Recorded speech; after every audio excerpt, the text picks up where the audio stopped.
Have you ever been told without words that you don't belong? Imagine sitting in your rightful seat, ticket in hand, only to have it taken away, not because of a mistake, but because of who you are. For Maya Carter, a 16-year-old black girl living with diabetes, that moment happened 30,000 feet in the air. Her life-saving medicine was withheld, her dignity stripped, and the world watched as she faced a choice no child should ever confront, give up quietly, or fight for her very existence. What would you have done in her place? Would you have had the strength to stay seated, to say no, to risk the stares, the accusations, the consequences just to claim what was already yours? This is not just Maya's story. It is a mirror for all of us, a reminder of the silent battles we carry into spaces that doubt our worth. Stay with us as we step into this powerful journey of injustice, courage, and hope. And before we begin, don't forget to like, share, and subscribe to the channel, so you never miss the stories that truly matter. The terminal at New York City Airport buzzed with its usual rhythm. Rolling suitcases hummed across the tiled floor. A child laughed somewhere near Gate 12. His voice quickly drowned out by the boarding announcements echoing overhead. Travelers moved with practiced purpose, phones in hand, coffee cups balanced precariously, eyes fixed on their destinations. Among them was Maya Carter, a 16-year-old girl whose quiet demeanor often concealed the battles she carried inside. She clutched her boarding pass tightly, the print smudged slightly where her fingers had pressed too hard. On her wrist, the small digital monitor blinked, tracking her blood sugar with a persistence that mirrored her own discipline. It was supposed to be an ordinary flight. 2,500 miles from New York to San Francisco, 5 hours in the air. A routine trip she had made twice before with her father. Nothing extraordinary, nothing headline-worthy, just a journey across the sky. But as Maya walked down the jet bridge, the hum of the aircraft grew louder, and with it came a sense of unease. She couldn't explain why. Perhaps it was the way the flight attendant barely glanced at her boarding pass, or how the woman in front of her shot a sideways look, as though Maya didn't quite belong in the same line. She shook it off. She was used to looks inside the plane. The cabin was cool and smelled faintly of fresh leather mixed with the sharp tang of disinfectant. Rows of plush seats stretched before her. She found hers seat 2A, nestled by the window in the first-class cabin. Maya slid into the seat, setting her small carry-on bag carefully beneath her feet. She took a deep breath, allowing herself a moment of calm. From the window, she could see the wing gleaming in the morning light. Soon, she thought, this would all just be hours in the air, time to read, maybe sketch in her notebook, and keep her glucose steady. But the peace shattered quickly. A shadow fell across her. She looked up to see a tall woman, mid-40s, dressed in a designer blazer. Her hair was perfectly styled, her perfume sharp. She stood with arms crossed, eyes narrowed in disdain. "Excuse me," the woman said, her tone dripping with condescension. "I believe you're in my seat." Maya blinked, then glanced at her boarding pass. "No, ma'am. This is 2A. That's my seat." The woman's lips curled. "I don't think so." She tapped her manicured nail against the headrest. "First class isn't for everyone, sweetheart. Maybe you should double-check your ticket." Maya felt her cheeks flush hot, though her voice remained steady. "I did check. Twice." She handed the boarding pass toward the woman, trying to remain calm. Before the woman could respond, a flight attendant approached, Linda Monroe, her Navy uniform pristine, hair pulled into a tight bun. She wore the kind of smile that wasn't really a smile, more a mask for efficiency. "What seems to be the issue here?" Linda asked briskly. "This girl is in my seat," the woman declared. "2A. That's mine." Linda turned to Maya, eyebrows raised as though already skeptical. "Miss, may I see your boarding pass?" Maya swallowed, her throat dry. She held it out again.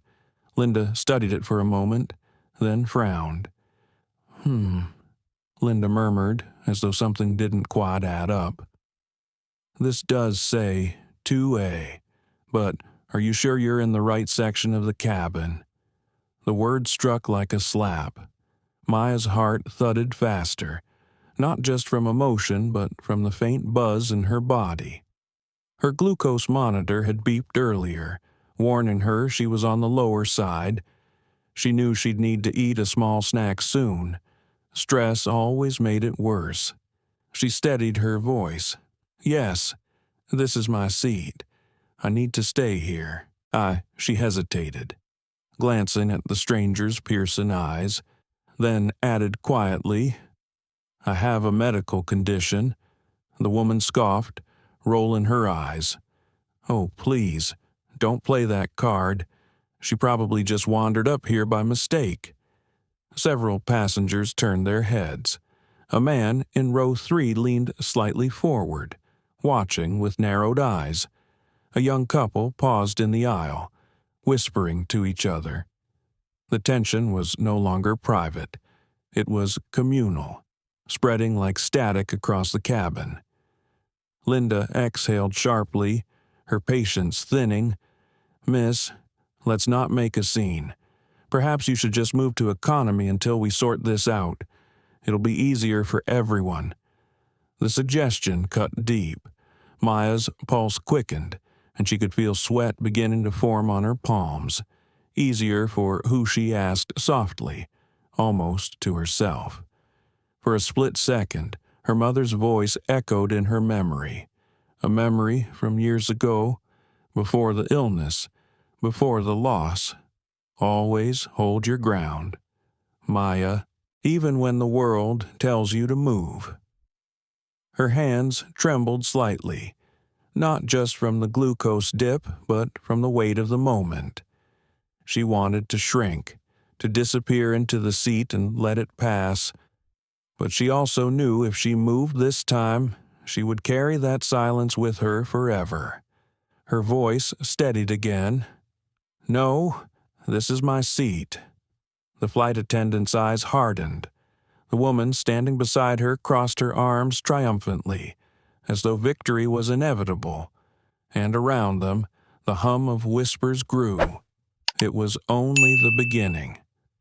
Maya pressed her palms against her thighs, willing them to stop trembling. The cabin air felt heavier than it had moments before. Each breath seemed to drag against her chest, as though the very atmosphere conspired to shrink her. She glanced out the small oval window, trying to ground herself in the sight of the tarmac. The service trucks rolling slowly, the wing catching the last streaks of morning light. But the voices around her kept pulling her back. "She doesn't belong here," the woman Rebecca Collins muttered loudly enough for 3 rows to hear. Her tone was sharp, rehearsed, like someone who had delivered such lines before without consequence. Linda Monroe, the flight attendant, remained beside her, arms folded across her Navy uniform, her expression balanced between impatience and quiet disbelief. "Miss," she repeated to Maya, "it would really help if you just moved to another seat. I'll find something for you in economy. We can sort this out after takeoff." Maya wanted to close her eyes, to imagine herself somewhere else, but her body betrayed her. The glucose monitor vibrated faintly on her wrist, a signal she could not ignore. Her blood sugar was dropping again. The small granola bar she had tucked in her bag mere feet away under her seat was suddenly her lifeline. Still, she stayed silent. She remembered her mother's words. Her mother, whose voice lingered in the quiet corners of memory like a warm blanket. Always hold your ground, Maya, even when it shakes beneath you. Maya tilted her chin upward, forcing her voice to remain calm. "This is my seat," she said softly, but firmly. Rebecca laughed an incredulous, cutting sound. "You really think anyone believes you? Look at you." 16. You couldn't possibly afford this ticket, unless, what, someone felt sorry for you. The words stung, not because they were true, but because of the cruel precision with which they were aimed. Maya had lived long enough to recognize when someone tried to reduce her existence to a stereotype. Too young, too black, too fragile, too out of place. Her heart pounded. She gripped the armrest. She wanted to shout, to cry, to demand recognition. But another thought slithered through her mind, quiet and insidious. What if no one defends me? What if everyone here just watches? The silence of bystanders was something she knew well. When she was 10, a classmate had snatched her glucose monitor and waved it around like a toy. Robot girl, he'd called her. The teacher, standing just feet away, had said nothing. The laughter of the other children had burned hotter than the insult itself. That memory returned now, not as a flash, but as a weight pressing against her chest. She stared at Rebecca, then at Linda, and then at the passengers watching but saying nothing. Their eyes flicked quickly away when hers met theirs. Inside her, two voices wrestled. One said, "Stay quiet. Move seats. It's not worth the fight. You'll just embarrass yourself. They won't listen anyway." The other voice, the one that sounded like her mother, said, "If you give in now, you'll be teaching them that they can erase you. Stand firm, even if your hands shake, even if your body betrays you." Maya swallowed hard. "I'm not moving," she whispered. For a heartbeat, no one moved. The hum of the air conditioning filled the silence. Then Rebecca threw her hands up dramatically. Unbelievable. She's making a scene. Linda sighed and reached for her intercom. "Captain," she said, "we may need assistance in the cabin. Passenger dispute." The words sliced through Maya. A dispute, she thought, as though she were at fault for sitting in the seat she had been assigned. The glucose monitor buzzed again, louder this time. Her body was starting to weaken. She needed that snack. She needed calm. But the stress, the eyes, the hostility, it all pulled her in the opposite direction. A man 2 rows behind leaned forward. "Excuse me," he said, voice tentative. "If her ticket says 2A, shouldn't that be the end of it?" All heads turned. His face flushed under the sudden attention. He sank back slightly, but his words lingered. Rebecca spun around. "Mind your own business." The man raised his hands in surrender. "Just saying. Seems clear to me." Maya's chest tightened, not with fear but with a flicker of something else, gratitude. A small voice had spoken, even if it was quickly silenced. But Linda ignored it. "Miss," she said again to Maya, her tone firm now, "you're holding up the boarding process. Please take another seat before we have to involve security." The word security struck Maya like cold water. Her pulse leapt. She imagined uniformed officers marching down the aisle, hands firm on her shoulders, guiding her away as if she were a criminal. She imagined phones recording her humiliation, strangers debating online about whether she had overreacted, whether she deserved it. No, she thought fiercely, not again, not me. Her vision blurred slightly. the edges of her sight fuzzing as the low blood sugar began to take a stronger toll. She reached down quickly, fumbling for her bag, her fingers brushing the zipper. But, in that moment, Rebecca bent down, her hand darting toward the same bag. Maya froze. Rebecca straightened, clutching something small and silver. She dangled it between two fingers like a prize. "Is this what you're after? Some kind of medical gadget?" The cabin fell silent. The object in Rebecca's hand gleamed the glucose monitor, detached from Maya's bag. Maya's breath hitched. "That's mine," she whispered, panic lacing her words. Rebecca smirked. "Looks like a toy to me." Maya's heart thundered. Without her monitor, without access to her insulin, she was exposed fragile in a way most people here would never understand. And now, that vulnerability was being paraded as if it were evidence of her unworthiness. She wanted to scream, to snatch it back, to demand justice. But her body shook, her palms slick with sweat. Every instinct told her to fight, but fear coiled tight around her ribs. "What if they don't believe me? What if they think I stole it?" Her voice trembled as she forced the words out. "Please, that's my medical device. I need it." Rebecca's smirk widened, but she said nothing. The passengers shifted uncomfortably. Some looked down at their laps. Others raised their phones higher, recording. The story was no longer just Maya's battle. It was turning into a spectacle. And Maya, trapped in seat 2A, realized the weight of silence was heavier than any illness she carried. The silence of her fellow passengers. The silence of those who knew better but chose comfort over courage. The silence that could crush her if she let it. But in that silence, somewhere deep, another voice stirred. Her mother's voice again, firm and unyielding. "Always hold your ground." Maya drew in a shaky breath, her body weak but her spirit refusing to fold. She looked Rebecca in the eye and said, louder this time, "Give it back." The cabin held its breath. Maya's voice hung in the air, stronger than she felt inside. "Give it back." Rebecca blinked at her, surprised for the briefest moment that the girl had found her courage.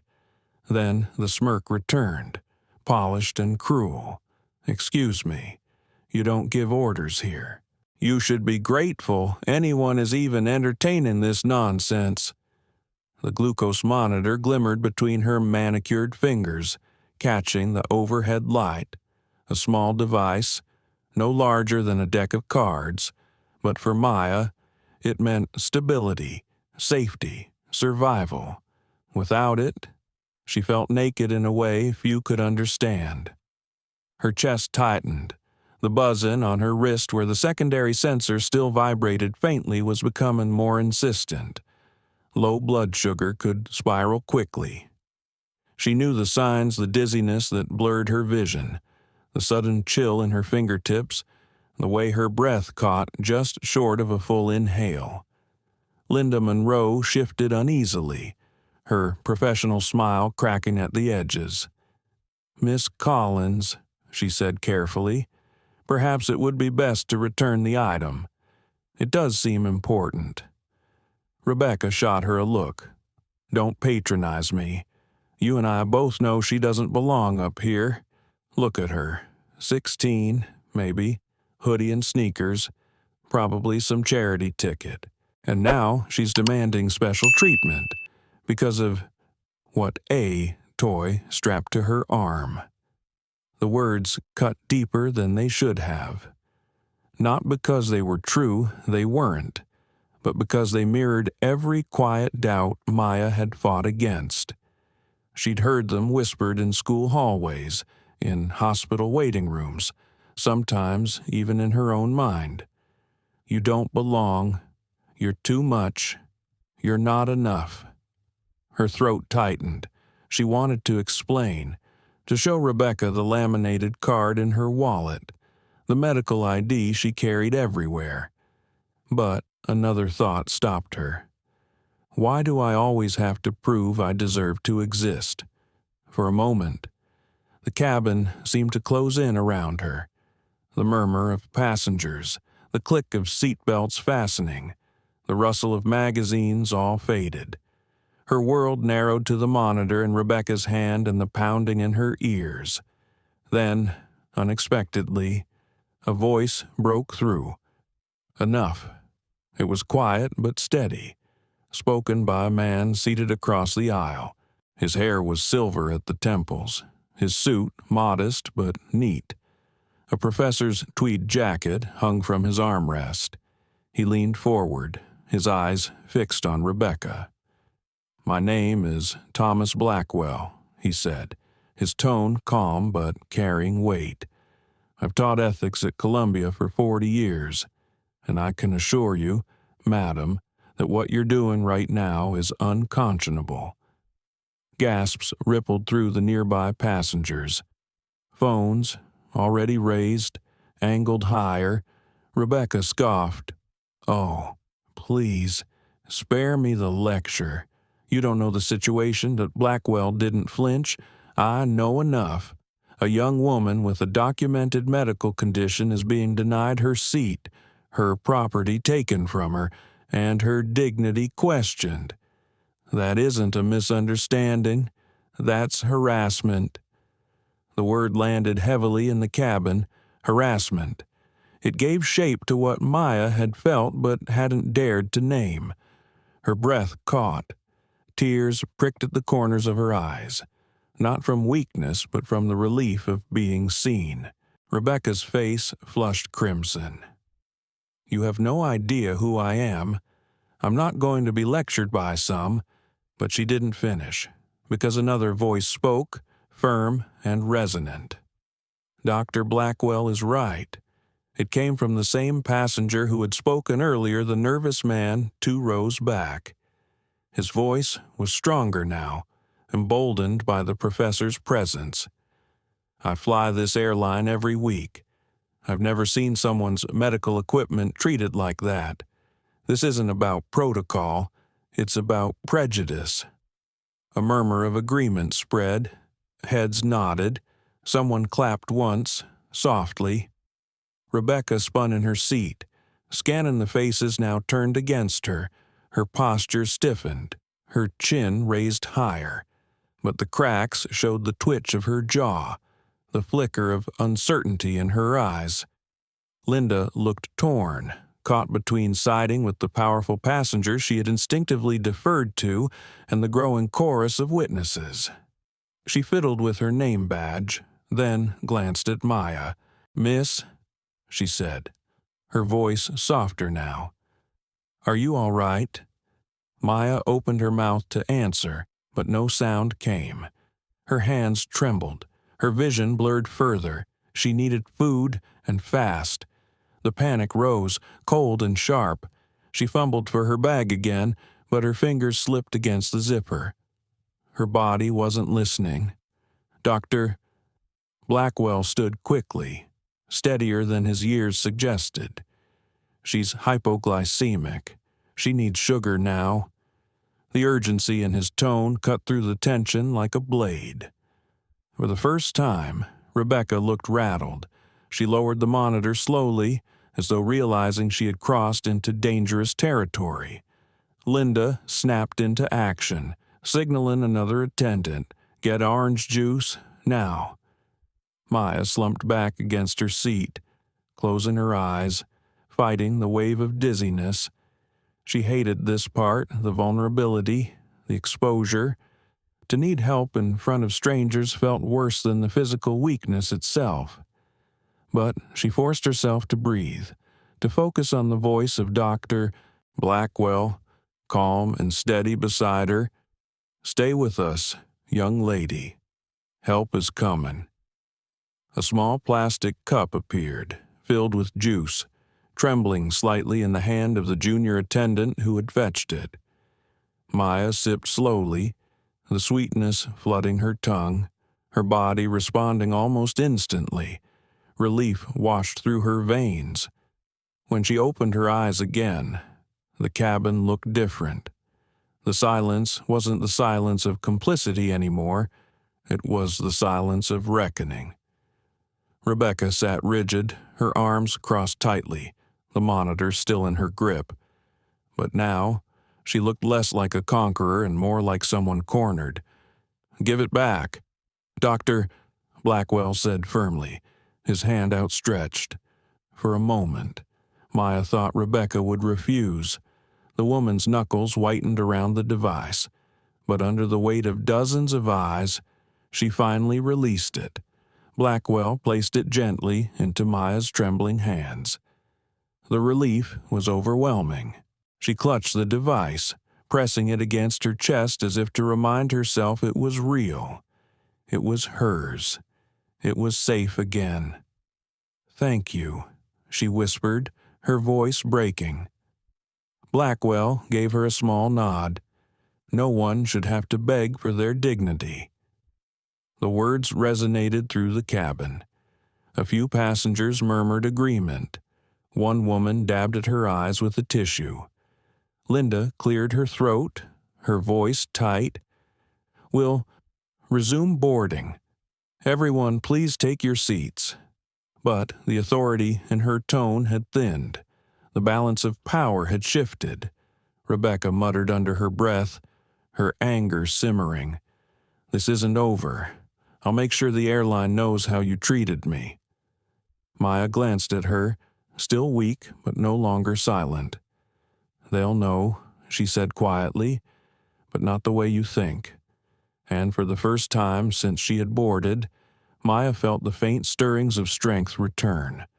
Not just from the juice, but from the realization that her voice mattered even when others tried to silence it. She sat back, breathing steadily, holding her ground as her father's lessons echoed in her memory. Dignity isn't given, it's claimed. And she had just claimed hers. The hum of the aircraft was steady, but inside the first-class cabin, silence pressed against every surface. Passengers shifted in their seats, unsure of what might happen next. Maya sat with her juice in hand, color slowly returning to her cheeks, her monitor now secure in her lap. Dr. Blackwell remained near her, a steady presence, while Linda busied herself with meaningless tasks, avoiding eye contact with anyone. Then came the sound of footsteps measured, deliberate, confident. David Carter entered the cabin. He was not a man who needed to raise his voice to command attention. The simple weight of his presence was enough. Tall, broad-shouldered, with close-cropped salt and pepper hair. David's expression was calm but unreadable. His dark suit carried the sharp lines of custom tailoring, but his stride was unhurried, almost casual. He looked like a man who belonged anywhere he walked into. And yet, in this moment, it wasn't his wealth or reputation that filled the room with quiet intensity. It was the way his eyes went straight to Maya, bypassing everything else, the whispers, the phones, the stares. Father first, Billionaire second. He crouched slightly at her side, his hand brushing her arm gently. "How are you, baby girl?" His voice was low, but each word was anchored with concern. Maya nodded weakly. "Better." Juice helped. His gaze flicked to the empty cup, then back to her face. "You sure?" She managed a small smile. "Sure enough." He exhaled softly, the tension in his shoulders easing slightly. Only then did he rise, turning toward the rest of the cabin. "Who?" he asked evenly. "Decided to take my daughter's medical equipment." The question wasn't loud, but it carried like a stone dropped into still water, rippling outward until every passenger seemed to lean closer. Rebecca Collins stiffened, her jaw tightening.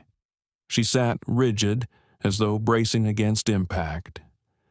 "I did," she said finally, her tone sharp but quivering faintly at the edges. "She was in my seat. She shouldn't even be here." A murmur spread through the cabin again, though quieter this time. David studied Rebecca, not with open anger, but with the same patience he might use while listening to a nervous intern pitch a bad idea. His silence stretched long enough for discomfort to bloom. Then he asked a second question, just as calm. "And you thought the solution was to endanger a diabetic child's life?" Rebecca flushed.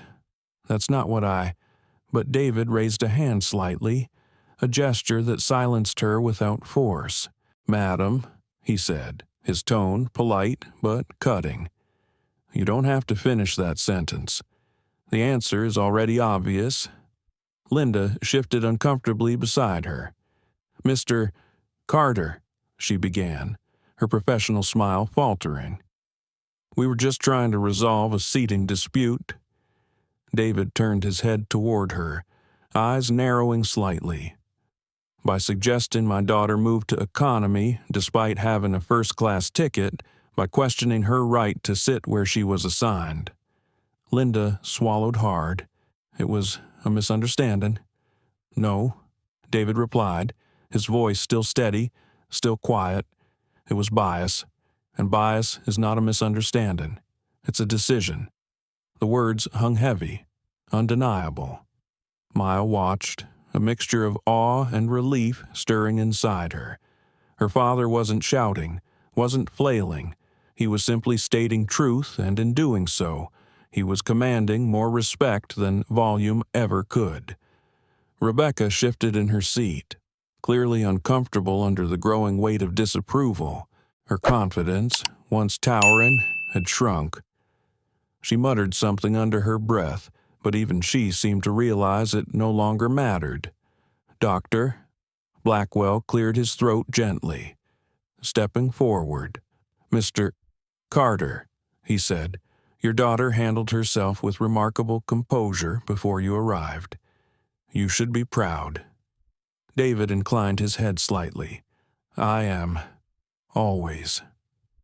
His gaze softened briefly as he looked at Maya, then sharpened again as he returned his attention to the situation. He addressed Linda directly. "I assume your captain has been informed." Linda hesitated, then nodded. "She has. Yes."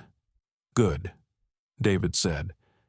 "Because this incident isn't going to be handled with hush apologies and travel vouchers. It's going to be addressed with accountability, and it's going to start right now." The cabin was utterly silent, save for the soft whir of the ventilation system. Rebecca bristled suddenly, her last reserve of arrogance sparking. "You can't speak to us like that. Do you know who I am?" David's expression didn't change, but his reply was instantaneous. "Do you know who I am?" The cabin froze.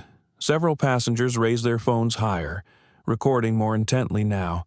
Rebecca blinked, her bravado faltering. I don't care," she stammered, but the tremor in her voice betrayed her. David stepped closer, his tone never rising. "You don't have to care, because this isn't about who I am. It's about what you did. And what you did was reckless, dangerous, and inexcusable." The words were scalpel-sharp, precise, leaving no room for rebuttal. Maya's chest swelled with something she couldn't name, part pride, part safety, part gratitude. For so long, she'd learned to fight quietly, to keep her head down, to manage her illness and her identity without drawing too much attention. But watching her father stand there calm, unwavering, demanding justice without shouting, it was like seeing the embodiment of every lesson her mother had once whispered. Strength doesn't need to roar. Sometimes it just needs to stand its ground. The captain appeared then, her uniform crisp, her expression tight. "Mr. "Carter," she said, "I've been briefed. We're working to resolve this as quickly as possible." David nodded. "Then you'll understand why I expect this passenger." He gestured toward Rebecca to be removed from the flight. "Her actions put my daughter's life at risk." A gasp echoed through the cabin. Rebecca's face went pale. "What you can't do that I have an important meeting in San Francisco." You should have thought of that." David interrupted gently. "Before you decided a child's life was worth less than your comfort." The captain hesitated, torn between protocol and pressure. But she saw the phones raised, the witnesses nodding, the undeniable truth hanging in the air. Finally, she exhaled. "Very well. Ms. Collins, you'll need to deplane." The silence that followed was electric. Rebecca's protest sputtered and died under the weight of inevitability. She gathered her bag with trembling hands, muttering furiously as she stalked toward the exit. No one clapped. The silence itself was louder than any applause. David returned to Maya's side, his hand resting lightly on her shoulder. "How's the blood sugar now?" he asked quietly. She glanced at her monitor, then at him, coming back up. He smiled faintly, the kind of smile only a father gives a mix of pride, relief, and fierce love. "Good. That's what matters." As the cabin began to settle, whispers of admiration spread. Passengers exchanged glances, some nodding toward David, others toward Maya. The story was no longer just hers. It belonged to everyone who had witnessed it, who had recorded it, who would share it beyond the confines of the aircraft. And Maya, leaning back into her seat, realized something profound. This wasn't only about her seat, or her condition, or even her father's intervention. It was about visibility, about refusing to be erased, about claiming a place where others thought she didn't belong. She was still trembling slightly, her body recovering, but inside she felt stronger than she ever had before, and the flight hadn't even taken off yet. The hush that followed Rebecca Collins' departure clung to the cabin like humidity before a storm. Passengers shifted, exchanging glances that carried unspoken acknowledgement. What they had just witnessed wasn't ordinary air travel inconvenience.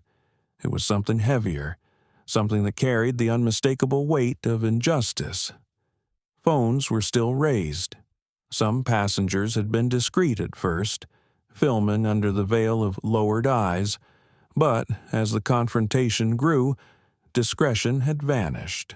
Now, dozens of glowing screens reflected in the low cabin lights, capturing every word, every glance, every tremor of power shifting from Rebecca to David Carter.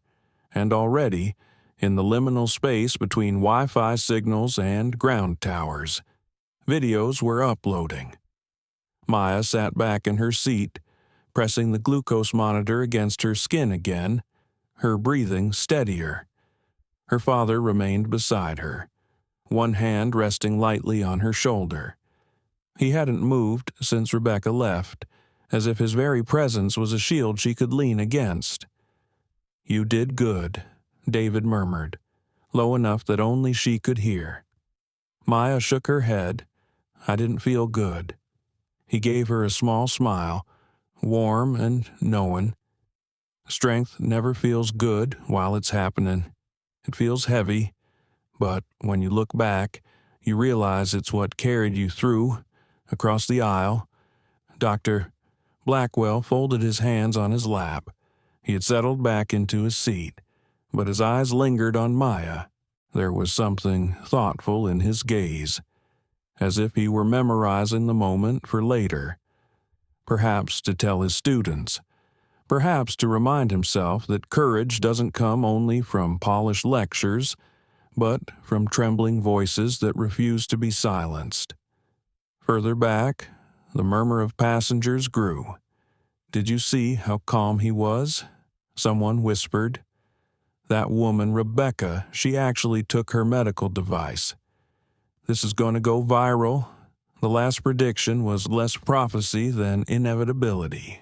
Within minutes, hashtags began to form on Twitter: Josh Seat 2A, Carter Flight, Dignity in the Air.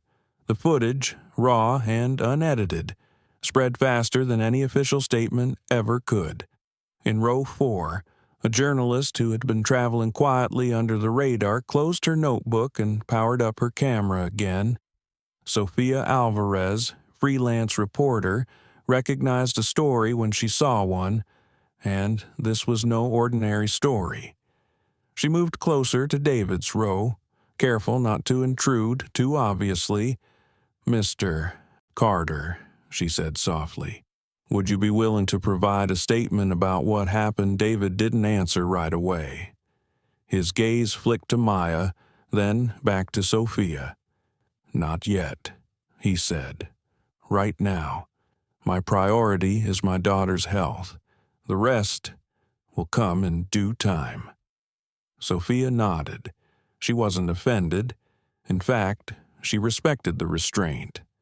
Still, her fingers itched to type, to craft the opening lines of what she knew would dominate tomorrow's headlines. The captain's voice came over the intercom then, calm but slightly strained. "Ladies and gentlemen, thank you for your patience. We'll be departing shortly. We appreciate your cooperation." The usual cadence of airline announcements, smooth, neutral, forgettable, now sounded brittle, stretched too thin over the weight of what had just happened. As flight attendants resumed their duties, the atmosphere in the cabin shifted from confrontation to contemplation. Some passengers spoke in hushed voices, while others stared at their screens, already reading comments pouring in on the videos they had uploaded. Maya turned toward the window, the glass cool against her temple. The tarmac outside glowed with scattered lights, ground crews moving like ants in fluorescent vests. Beyond them, the city stretched into a mosaic of twinkling windows and restless movement. "Dad," she whispered. "Yes, what if none of this changes anything? What if it's just another story people talk about for a day, then forget?" David considered her question, his expression softening. "Then we make sure it doesn't get forgotten. That's the difference between outrage and change. Outrage burns hot and fast. Change takes persistence." She absorbed the words, letting them settle deep. But a part of her still wondered, was persistence enough against systems built to dismiss her? As the plane finally taxied, the cabin lights dimmed for takeoff. Maya closed her eyes, but rest didn't come. The adrenaline still lingered, her body buzzing in the aftermath of fear and survival. Across the aisle, Dr. Blackwell leaned toward David. His voice was low, private. "I taught your wife once, years ago. Brilliant woman. The kind who saw the whole picture before the rest of us even grasped the edges." David's features softened in surprise. "You knew?" Amara Blackwell nodded. "She was one of the best students I ever had." When Maya stood her ground, I saw the same strength, different circumstances, same clarity. David glanced at his daughter, pride and grief flickering together in his eyes. "She gets it from her mother." The professor smiled gently. "She also gets it from you." Maya, half listening, felt heat rush to her cheeks. She wasn't used to being spoken about like that in the language of legacies and strength. She was used to test results, glucose readings, reminders to pack snacks, sideways looks from strangers. Not this. Not being named as strong in her own right. Her chest tightened again, but this time it wasn't fear. It was something closer to possibility. Meanwhile, in the economy section, the buzz of conversation was louder. Passengers who had only caught glimpses of the drama now pieced it together through whispered retellings and shared phone screens. By the time the wheels left the ground, the incident had already transformed from a confrontation into a collective story. Thousands of feet below, on social media feeds glowing in living rooms and office desks, the narrative was unfolding in real time. The shaky video clips, grainy audio, the visible tremor in Maya's voice. The calm authority in David's all of it carried the raw authenticity that polished press releases could never match. Some comments were supportive. "This is why representation matters. That girl is braver than most adults I know." Others were angry she could have died because of that woman's arrogance. Airlines need to do better. And a few, as always, tried to dismiss it. Probably staged.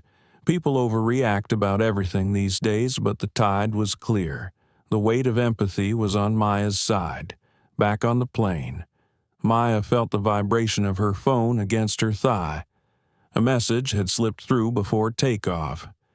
It was from her cousin back in Chicago.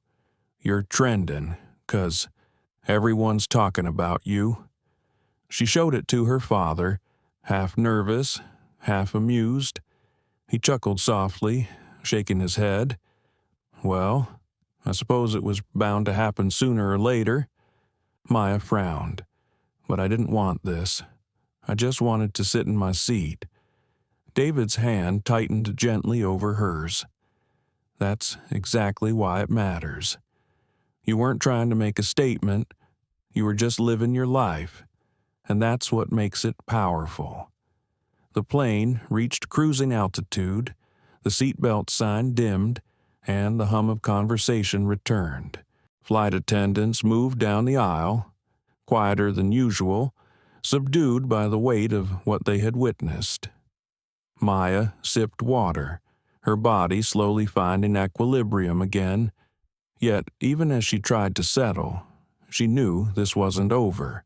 The cabin might have quieted, but outside, the storm was building, and deep down, she realized something that both unsettled and empowered her. She wasn't just part of the story anymore. She was the story. The hum of the engine steadied as the plane cut through the night sky. The cabin had settled into a tense quiet, but it wasn't the comfortable silence of routine flights. This silence pulsed, stretched, held together only by the thin thread of unspoken thoughts. Maya sat back, her body slowly regaining balance. She had her monitor reattached, a bottle of water on the tray in front of her.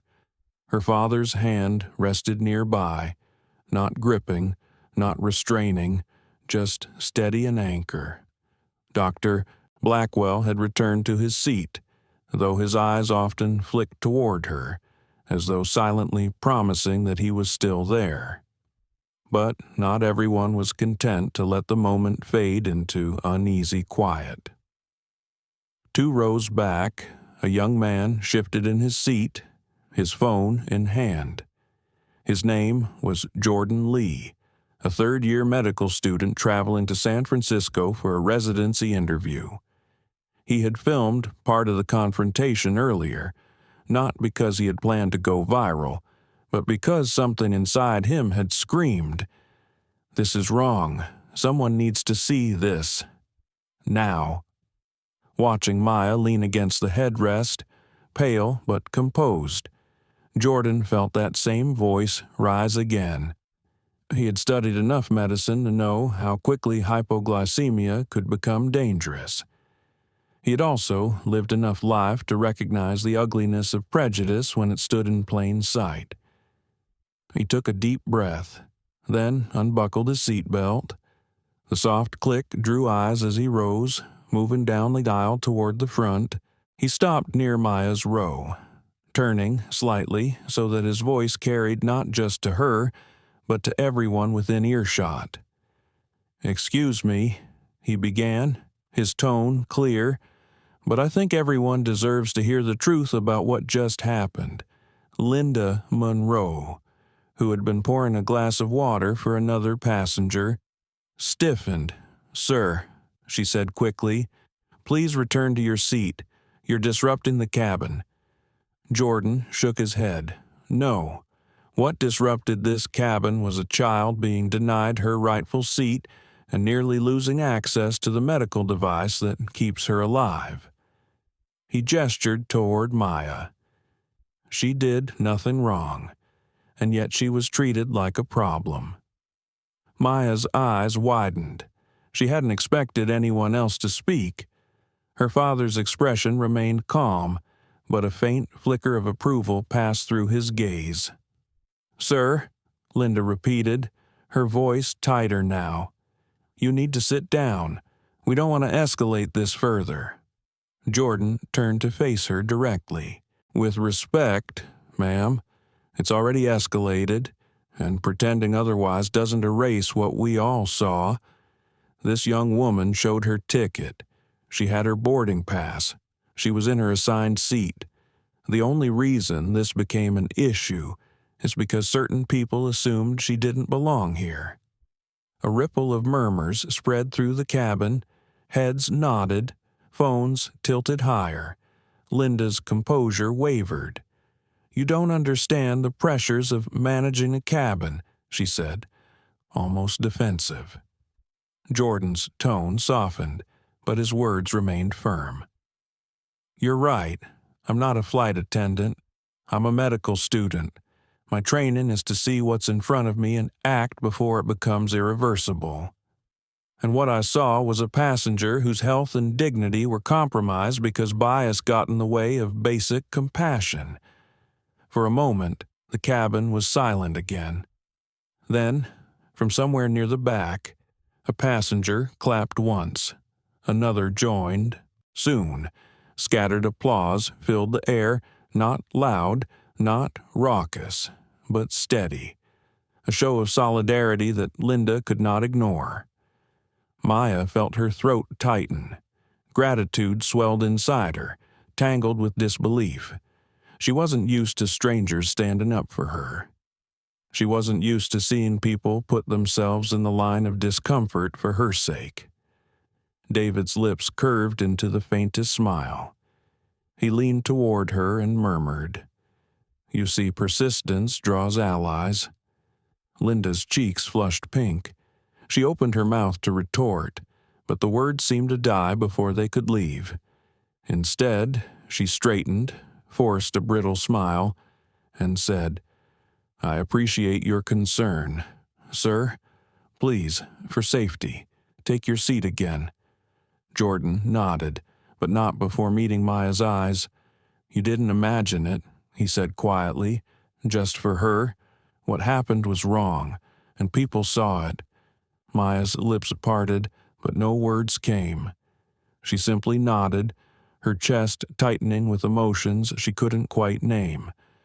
Relief, validation, maybe even the smallest flicker of hope. Jordan returned to his seat, but the ripple he had created lingered. The silence in the cabin had shifted again, not oppressive this time, but charged, alive. The balance of power had tilted, no longer controlled by the airline staff, but by the collective eyes of passengers who refused to unsee what they had witnessed. Dr. Blackwell leaned slightly toward Maya once more. "Courage," he murmured, "has a way of multiplying." She turned to him, her voice low. "But what if it's not enough? What if they just move on, pretend it never happened?" The professor gave a small smile. "Then the question becomes, will you let them?" Her father's hand tightened over hers. "That's a choice you'll make in every room you ever walk into. And tonight, you already made it once." Maya swallowed hard, staring down at her hands. She thought about her mother, about those words whispered years ago, "Always hold your ground." She thought about the laughter in classrooms, the silence of teachers, the looks of doubt in hospital waiting rooms, and then she thought about Jordan standing tall in the aisle, refusing to sit down until the truth was spoken. Maybe courage wasn't about feeling ready. Maybe it was about acting even when your hands shook. The engines roared slightly louder as the plane steadied into its course. Outside the window, the night sky stretched endless and black, pin-pricked with stars. Inside, however, Maya felt something she hadn't expected: connection. For the first time since the ordeal began, she didn't feel entirely alone. And that realization, fragile but powerful, lit a spark in her chest that no prejudice could extinguish. The cabin lights glowed dim, a manufactured calm against the turbulence inside the aircraft. For a moment, it seemed as though Jordan's stand had steadied the mood. Maya sat taller now, the juice settling in her bloodstream, her father's steady hand reassuring her. Passengers whispered, some nodding at her with subtle smiles, small gestures of solidarity. But calm never lasted long when truth made people uncomfortable. Linda Monroe had retreated to the galley after Jordan's words, her smile brittle, her movements sharper than before. She tapped furiously at the intercom, her eyes darting toward Maya's row with something between frustration and fear. Minutes later, a soft chime echoed through the cabin. Then the announcement came. "Ladies and gentlemen, please remain seated. We're experiencing a minor situation that requires attention from airport security. We appreciate your cooperation." The words fell like stones. Maya's stomach clenched. Security. Her father's jaw tightened.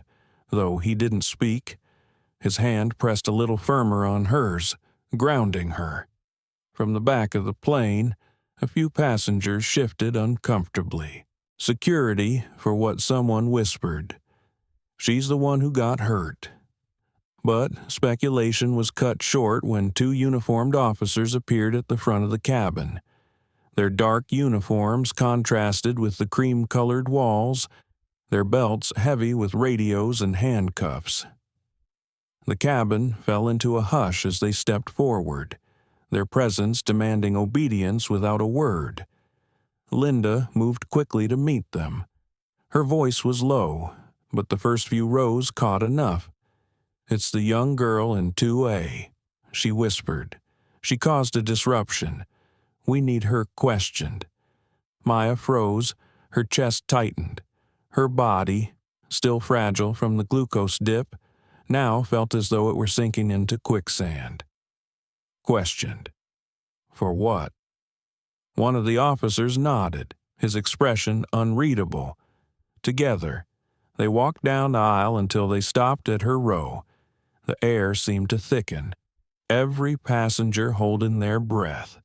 "Miss," one officer said, his voice neutral but firm, "we've received a report of disorderly behavior.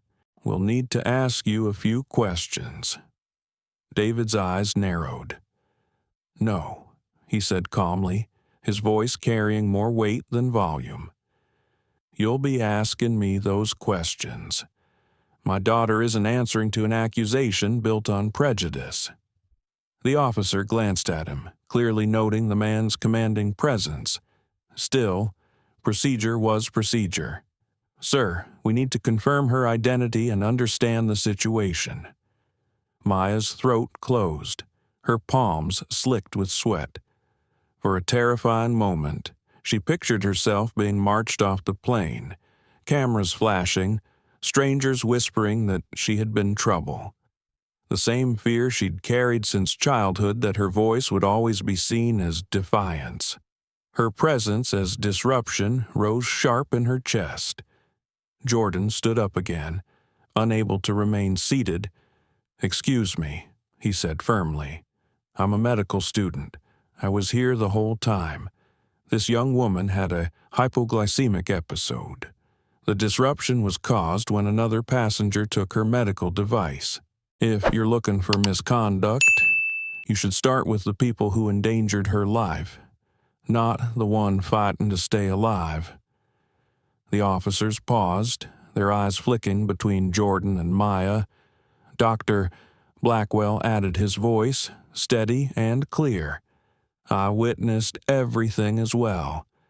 If you remove anyone, it should be the staff member who enabled harassment, not the child who endured it. Murmurs of agreement filled the air. Passengers nodded, some raising their phones higher to capture every second. Linda's face flushed crimson. This is unacceptable. I made the report. That girl caused a scene. David rose slowly from his seat, his height and calm authority making the space around him seem smaller. What you caused, he said evenly, was a dangerous escalation against a diabetic child. And now you're trying to cover it by painting her as the problem. He reached into his pocket, pulling out his phone. You should know, we've been recording too, and so has half this cabin. If you want to proceed with questioning, we'll let the court of public opinion decide who truly caused the disruption. The officer shifted uncomfortably. The other cleared his throat. Mr. Carter, is it? Yes, David said simply. Recognition flickered across the officer's face. He didn't need to say it aloud. The name was enough. Billionaire, CEO, a man whose voice carried into boardrooms and news cycles alike. The officer straightened slightly. We may have received incomplete information. Incomplete, David repeated, his tone colder now. You nearly dragged my daughter off this flight on the word of a biased attendant. That's not incomplete. That's negligence. Maya swallowed hard, her eyes fixed on her father. He wasn't shouting, wasn't raging, but the precision of his words cut deeper than anger ever could. The officer nodded slowly. We'll remain on standby, but we won't be removing anyone. Relief washed over Maya like a tide. Her body sagged against the seat, her trembling finally easing. But Linda's voice cut through. This is outrageous. I was only trying to maintain order. David turned to her, his gaze sharp enough to freeze her mid-sentence. Order, built on injustice, isn't order. It's oppression. And tonight, you nearly proved it could cost a life. The cabin was silent again, but it was no longer the silence of fear. It was the silence of truth too heavy to deny. Sophia Alvarez, the journalist, finally spoke, her voice carrying just enough for the first rows to hear. Mr. Carter, would you mind if I quoted that David didn't miss a beat? Not at all. The world should hear it. The officers retreated to the galley, lingering awkwardly, but no longer threatening. Linda stood stiff, her authority fractured beyond repair. Passengers whispered, many shaking their heads, some patting Maya's shoulder gently as they passed for the restroom. Maya breathed deeply, her chest finally loosening, but even in her relief, a thought pressed against her ribs. If my dad hadn't been here, would they have believed me? The question burned. She glanced at Jordan, then Dr. Blackwell, then the faces of strangers who had spoken up. Maybe things were changing. Maybe silence wasn't as strong as it used to be. Her father leaned close, his voice low but steady. This won't end here. But you didn't bend, and because of that, neither will the story. She nodded slowly, her eyes shining. For the first time that night, she allowed herself to believe him. The minutes after the officers retreated seemed almost normal. The hum of the engines filled the silence, and passengers settled back into their seats. But for Maya, Normal was slipping further away. She pressed her hand against her stomach, her body aching in a way she knew too well. The juice earlier had steadied her briefly, but stress was eating through her reserves faster than her body could catch up. Her monitor buzzed again at her wrist, a sharp vibration that made her flinch. Low. Too low. David noticed immediately. "Maya?" he asked, his voice suddenly taut. Her lips trembled. "It's dropping again." Before she could finish, her body slumped sideways. The world tilted, colors fading into a blur. Her father caught her just in time, his arms wrapping around her limp frame. "Stay with me, baby," he whispered, his calm cracking for the first time. The cabin erupted. Jordan leapt from his seat, shouting, "She's crashing! We need glucose!" Now, passengers gasped, some standing, others fumbling for their phones as if dialing 911 midair could help. "Doctor..." Blackwell shoved aside his cane and crouched awkwardly beside them, his hands trembling but his voice sharp. "Do you have her kit?" he demanded. David's eyes burned. It was taken. The weight of those words seemed to ripple across the cabin. People turned sharply toward Linda, whose face drained of color. She froze, rooted to the spot. "Where is it?" Jordan shouted at her. His voice, usually steady, now shook with anger. "You had her medical supplies. Where are they?" Passengers erupted in furious murmurs, phones raised, recording every second. Someone yelled, "Give it back." Another voice rose. "She could die," Linda stammered. I put it aside. For safety." Safety. David's voice boomed, no longer calm, but thunder rolling. He pointed at his daughter's pale face. "Does this look safe to you?" Maya's chest rose in shallow gasps, her skin damp with sweat. Her eyes fluttered, unfocused. Sofia Alvarez was already on her knees beside them, her phone forgotten. "I've got sugar packets," she said quickly, pulling them from her bag. Jordan ripped them open, mixing them with water from a bottle, his hands shaking as he pressed it to Maya's lips. "Come on, Maya," he pleaded. "Just a little. Swallow for me." Drops spilled down her chin. Her throat worked weakly, barely taking any in. Dr. Blackwell's voice broke through, commanding despite his age. "She needs the insulin pen, the rapid-acting one. Without it, this won't hold." Every head turned again to Linda. The pressure in the cabin was suffocating now, the collective outrage of 100 witnesses pressing on her. Finally, she moved, hands fumbling. She reached into a storage compartment and pulled out a black case with a red medical symbol. She set it down on the nearest seat as though it were poison. David snatched it up, his fingers precise even through his fury.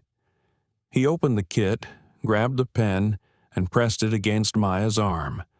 A sharp click, a hiss of release, and the medication flowed into her bloodstream.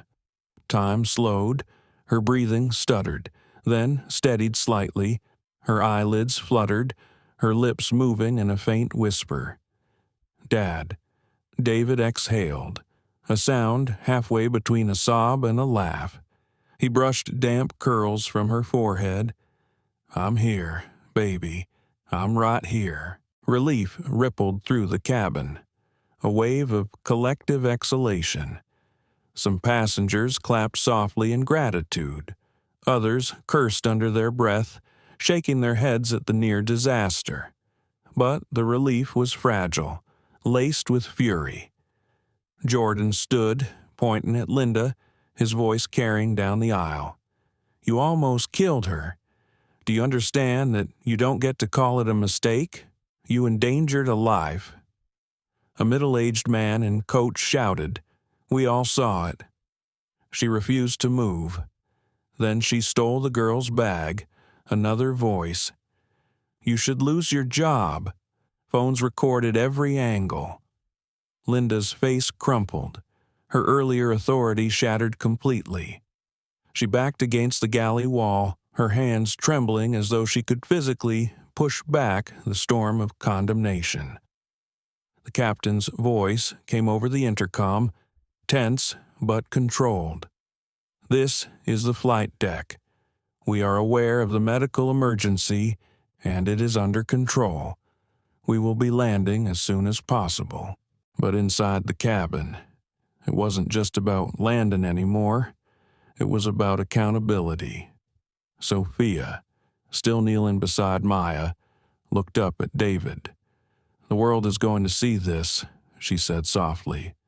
They're going to see everything.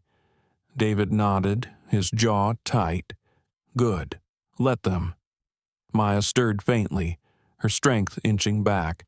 She blinked up at her father, her voice barely audible. I didn't move. His chest ached at her words, the quiet pride in them. He kissed her temple. No, you didn't. And because you didn't, none of us will.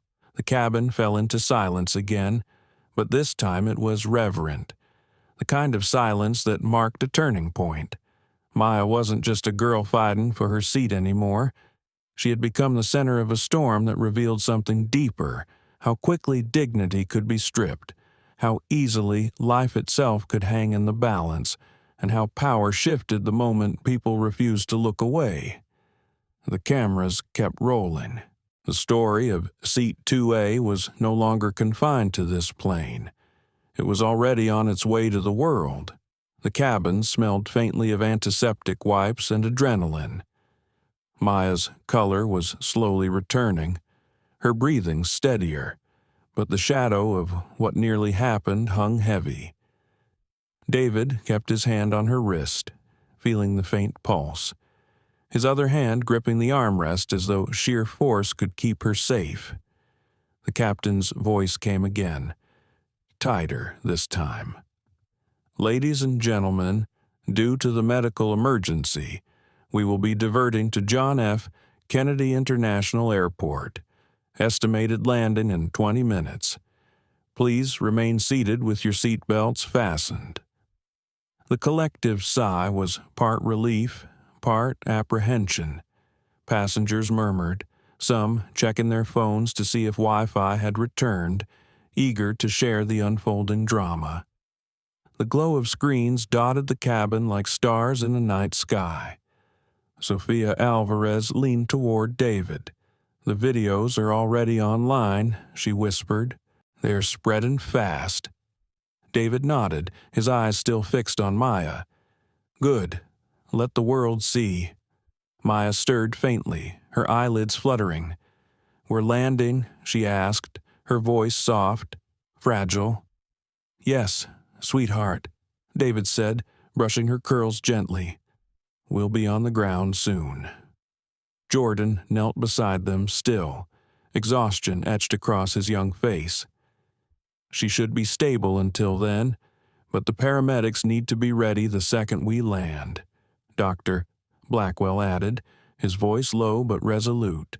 And the airline needs to answer for this. Publicly. A ripple of agreement moved through nearby passengers. The mood had shifted.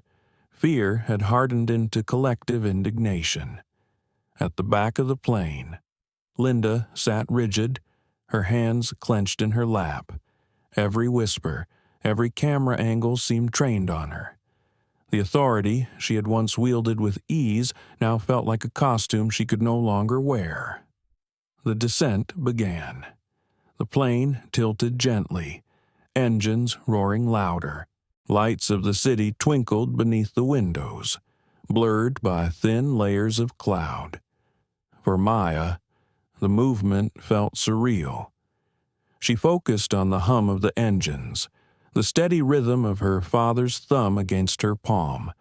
It anchored her against the dizziness still clouding her mind. 5 minutes, Captain Reynolds announced. His voice, though calm, carried a tremor of urgency. Passengers sat upright, trays snapped shut, belongings shoved hastily into bags. The cabin became a portrait of anticipation, every eye flicking between the windows and the aisle where Maya lay. Then the landing. The jolt of tires against tarmac sent a wave through the plane. Engines roared as the brakes engaged, and the cabin tilted forward. Maya winced but stayed conscious. David murmured soothing words, his voice low and steady. Finally, the plane slowed, taxiing toward a waiting gate flanked by flashing lights. Through the small windows, passengers saw them, paramedics clustered with equipment, security officers, and figures in tailored suits with the unmistakable air of corporate authority. The intercom chimed. "For your safety, please remain seated until instructed. Emergency personnel will be boarding shortly." The cabin doors opened with a hiss. Cool night air swept in, tinged with the scent of jet fuel. Paramedics rushed forward, their red bags thumping against their legs. "Where's the patient?" one called. "Here," David said, raising his hand. They knelt beside Maya, checking vitals, attaching monitors, murmuring in the efficient shorthand of those accustomed to crisis. David stayed close, answering clipped questions about her insulin, her glucose levels, what had been administered. "She's stable," one paramedic confirmed after a moment, weak but responsive. "We'll take her for observation as soon as possible." Relief flickered across David's face, but it was short-lived. Behind the paramedics, 2 uniformed security officers and a woman in a sharp navy suit stepped forward. "Mr. Carter," the woman said, her tone formal but tense. "I'm Elaine Roberts, Director of Customer Affairs for Atlantic Air. I need to speak with you." David's gaze was steel. "You'll wait until my daughter is safe." Elaine nodded quickly, chastened. "Of course." But the officers stepped forward, their posture less deferential. "We also need statements." One said. Passengers erupted, voices overlapped, angry and insistent. "She's the victim, not the suspect," someone shouted. "Check the cameras." "We saw everything," another yelled. Jordan raised his phone high. "We've got it all recorded. Every second," Sophia added, her journalist's instinct sharp. "And the world already has it. This isn't staying on this plane." The officers exchanged uneasy glances. They stepped back, no longer so quick to assert control. Linda appeared in the doorway, pale and trembling. She tried to speak, but the chorus of voices drowned her out. Passengers pointed, their accusations sharp and unrelenting. "You put her life at risk. You should be arrested." David stood then, towering, his presence commanding silence without raising his voice. "Enough," he said, his tone like iron. The cabin stilled. He turned to the officials at the door. "My daughter nearly died tonight because an employee of your airline decided her seat and her dignity were negotiable. Because she saw a black girl in first class and assumed it couldn't be right. And when challenged, she doubled down by taking her medical supplies. That is attempted negligence at best, criminal at worst." His words rang in the cabin like a verdict. Elaine Roberts swallowed hard, her composure fracturing. "Mr. Carter, please, let's continue this conversation privately." "No," David said firmly, "not behind closed doors, not where accountability can be massaged into apology. Everyone here saw what happened. Everyone here deserves to see how you respond." The silence that followed was heavy, expectant. Paramedics began preparing to move Maya onto a stretcher, their movements careful. She looked up at her father, her voice faint. "Dad, don't let them twist it." He bent close, pressing his forehead to hers briefly. "I won't." As she was lifted gently onto the stretcher, passengers leaned into the aisle, some whispering words of encouragement, others recording still. Maya's eyes fluttered closed, but a faint smile lingered. Even in her weakness, she knew this fight was no longer hers alone. The procession moved toward the jetway paramedics with Maya, David at her side, Jordan and Dr. Blackwell close behind.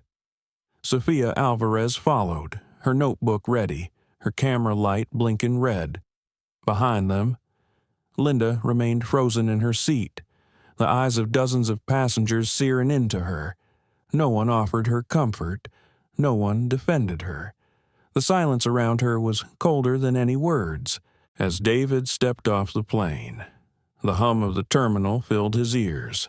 Brighter, sharper, charged with anticipation.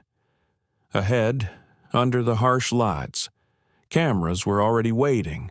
This was no longer just about a seat. It was about what the world would do with the truth now laid bare.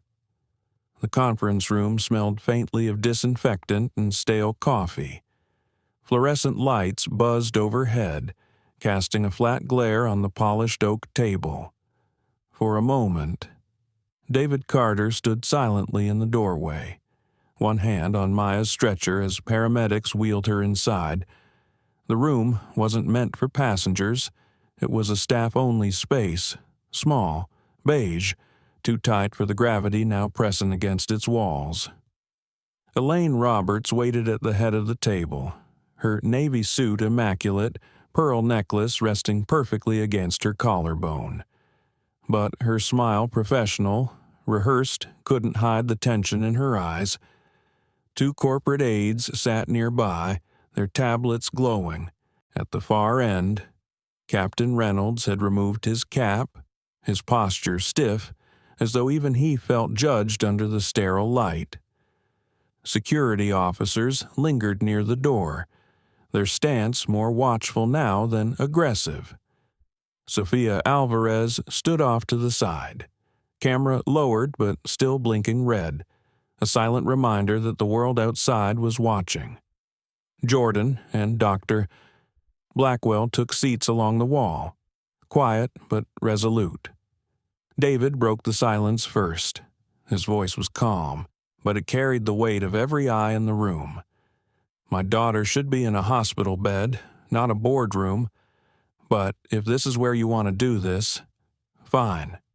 Let's talk." Elaine gestured toward the paramedics. "Please, continue monitoring her. Mr. Carter, I want to express our sincerest apologies for what happened on Flight 162. This is not who Atlantic Air is. We value every passenger. David cut her off. Not with volume, but precision." "Stop." The word cracked the room like glass. "This isn't about your brand values.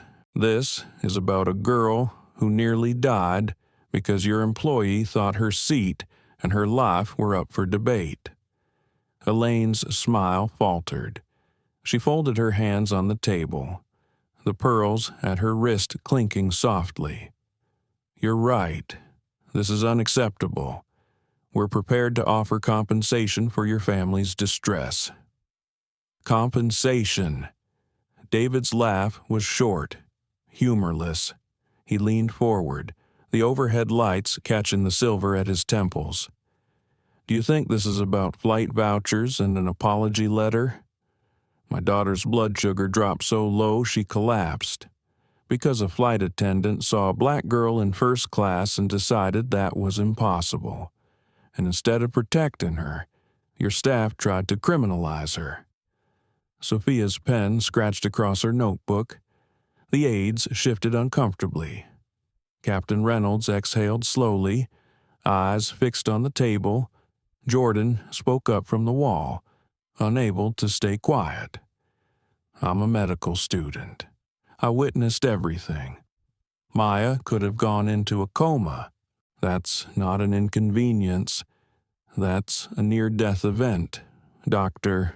Blackwell added, his voice carrying the steady authority of age, and I watched how quickly bias turned into action. If Mr. Carter hadn't been here, if other passengers hadn't spoken, she would have been treated like a threat instead of a patient. The words hung heavy. Elaine cleared her throat, reaching for her tablet. We acknowledge the seriousness of this. Training for our staff clearly needs review. We'll ensure Ms. Monroe receives additional instruction. David slammed his palm flat against the table. Not hard, but enough to make the aides flinch. Training won't fix this. This isn't a lapse. This is a system that allows someone like Linda Monroe to act on prejudice and get backed up by security. His voice dropped lower, each word deliberate. And when she filed that false report, your system treated her story as truth before even asking my daughter a question. That tells me this isn't one bad apple. This is culture. The room went still. Even the buzz of the fluorescent lights seemed to fade. Maya stirred faintly on the stretcher. Her voice was weak but steady. He's right. Every head turned toward her. Despite her exhaustion, she met Elaine's gaze. If I had been white, this wouldn't have happened. Her words were simple, quiet, but they cut sharper than anything her father had said. Elaine swallowed hard, visibly shaken. Her aides typed furiously, their screens reflecting lines of text that would later become corporate reports. Sophia Alvarez broke the silence. "I want to be clear," she said. "This isn't just a customer service issue.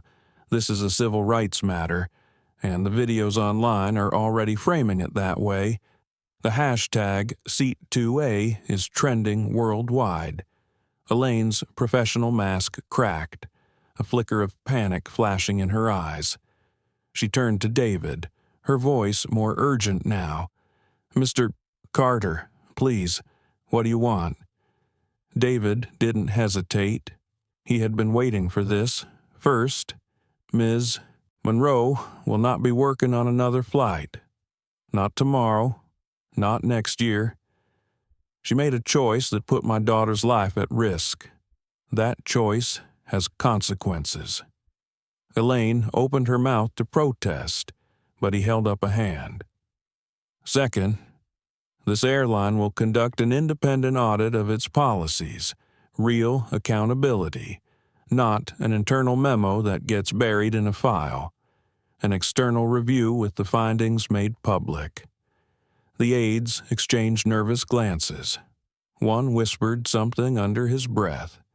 "Third," David continued, his tone steady but uncompromising, "I want a passenger dignity initiative, not just a training module, a program with teeth, a way for travelers to report bias or mistreatment without fear of being ignored.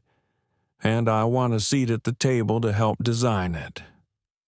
Elaine leaned back, exhaling slowly. The fluorescent light glinted off her pearls as though mocking the weight of the moment. "Those are significant requests." David's eyes narrowed. "So is almost burying your daughter." Silence. The security officers shifted, visibly uncomfortable. Captain Reynolds finally looked up, his voice low. "He's right. We failed. I failed. I should have stepped in sooner. That's on me." The admission hung in the air. Elaine glanced at him, startled by his candor, but didn't interrupt. Sophia's pen scratched again. Every word was fuel for the story already shaping in her head. Then David leaned back, folding his arms across his chest. "You asked what I want. That's what it takes to make this right. And if you refuse, we'll let the world decide how much trust they have left in Atlantic Air." Elaine Roberts closed her eyes briefly, as though calculating. When she opened them again, her voice was steadier. I'll take this to the CEO immediately, but I can't guarantee his answer tonight." David nodded once. "Then you'd better call him now, because this story won't wait for your corporate ladder." Sophia's phone buzzed on the table. She glanced down, her eyebrows shooting up. "Mr. Carter, you may not have to wait. Gerald Matthews is already on a live call. He wants to speak to you." The room froze. Gerald Matthews, CEO of Atlantic Air, a man known for his distance from day-to-day operations, now inserting himself into a passenger dispute. David's jaw tightened. He wasn't surprised, not anymore. He turned to Elaine. "Put him through." The speakerphone crackled to life. A voice came, sharp with urgency, stripped of its usual polish. "David, what the hell is happening on my airline?"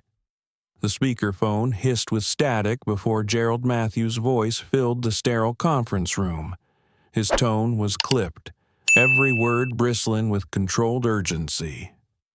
"David, what the hell is happening on my airline?" David didn't flinch.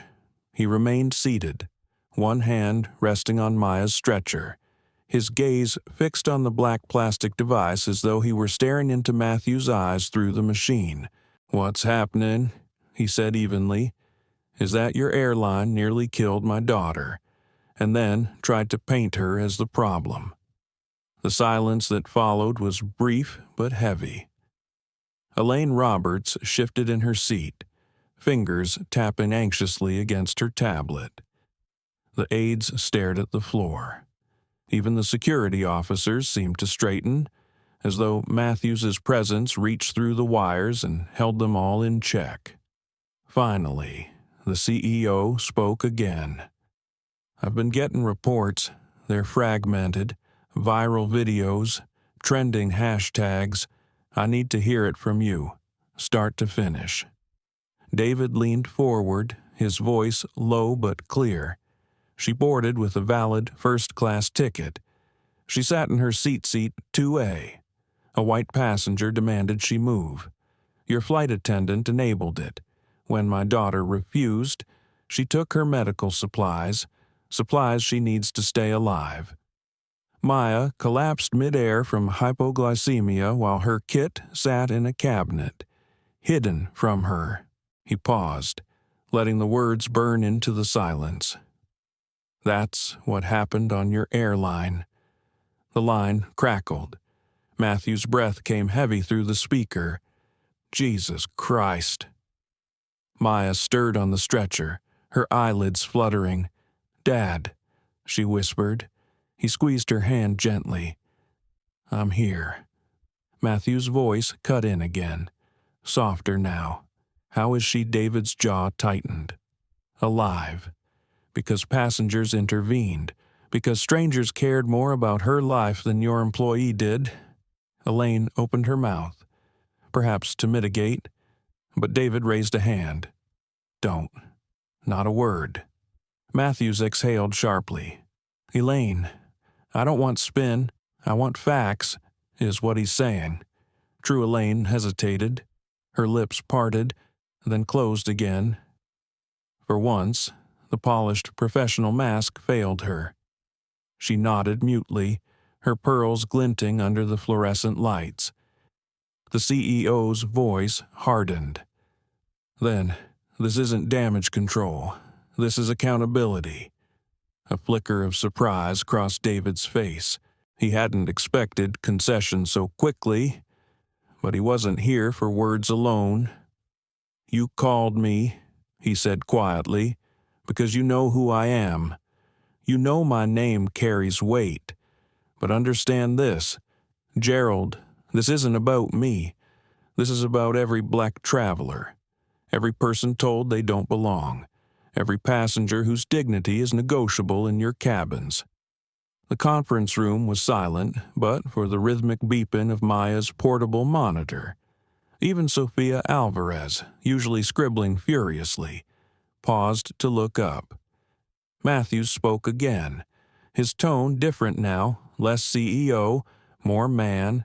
You're right, and you have my word this will not be buried. I'll be on the morning news if I have to. But I need you to help me shape this. David, you have the credibility. I need your voice. David's eyes narrowed. You want partnership. Earn it. Fire Linda Monroe tonight. Publicly. Announce an independent audit. Create the Passenger Dignity Initiative. And don't do it because I demand it. Do it because if you don't, this airline loses its soul. Matthews was silent for a beat. Then, done. Gasps rippled through the room. Elaine turned sharply, disbelief flashing across her face. Sir, done. Matthews repeated, cutting her off. This isn't negotiable. David exhaled slowly, the tension in his shoulders easing slightly. He looked down at Maya, who managed the faintest smile. Sophia spoke, her journalist's instinct driving her forward. Mr. Matthews, may I quote that done on record? The CEO's voice was steady. Yes, quote me. The world deserves to hear it. Jordan leaned forward from his seat along the wall. Mr. Matthews, with respect, words matter, but systems matter more. This can't just be a press release. Matthews didn't miss a beat. You're right. That's why I'll appoint an external committee. And David, if you'll accept, I want you on it. The room turned toward David, his jaw set, his expression unreadable. He had built empires, negotiated with heads of state, signed deals worth billions. But this moment felt heavier than any boardroom he had ever entered. I'll do it, he said finally, but not as a favor to you. I'll do it because my daughter deserves a world where she can sit in her seat without defending her right to exist. Maya's hand squeezed his faintly. Her voice was a whisper, but it carried through the room. Don't let them forget. David bent, pressing his forehead to hers. Never. The speakerphone crackled again. Matthew's voice was quieter now, almost reverent. Then we begin tonight. The airport's media room was never designed for history. Its walls were plain beige, the carpet thin, the podium scratched from years of dull announcements about delays and lost luggage. But that night, under the blaze of news cameras, it became a stage. Reporters pressed shoulder to shoulder, microphones extended like spears toward the table at the front. The hum of chatter and the staccato bursts of camera shutters filled the air. Hashtags scrolled across live broadcasts, Niche Seat 2A, Justice for Maya, a dignity in the air. David Carter walked in first, tall, composed, his tailored suit unwrinkled despite the chaos of the night. Behind him came Maya on a wheelchair pushed by a paramedic, pale but sitting upright. The crowd hushed instantly. Lenses swiveling toward her, she clutched her insulin kit tightly on her lap, the red medical symbol stark against her small hands. Gerald Matthews, CEO of Atlantic Air, entered next. His usual polish seemed muted. His tie was slightly askew, his expression grim. He took the center seat at the long table, David to his right, Maya beside her father, Elaine Roberts and Captain Reynolds further down. Sophia Alvarez had been granted a front row spot, notebook open, eyes sharp. The room buzzed as Matthews adjusted the microphone.